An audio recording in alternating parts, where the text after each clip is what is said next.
Welcome to the Salmon Runs YouTube. Enjoy the video. You start by confirming prerequisites.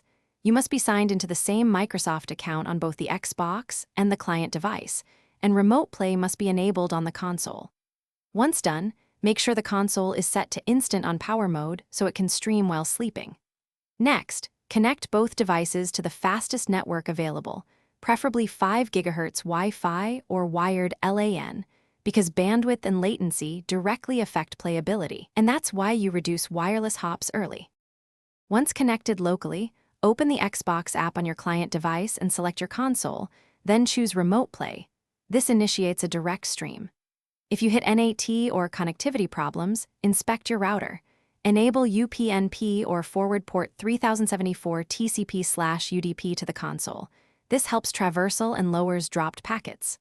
Also, prioritize gaming traffic using Co-S rules, or better yet, plug the console or client into Ethernet.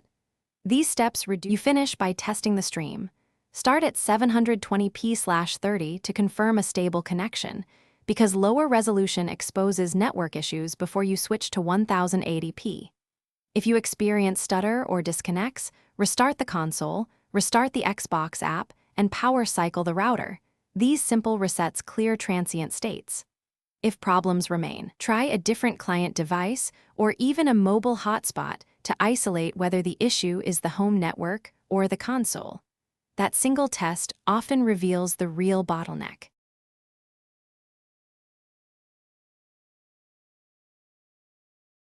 Thanks for watching. Consider subscribing if we helped you.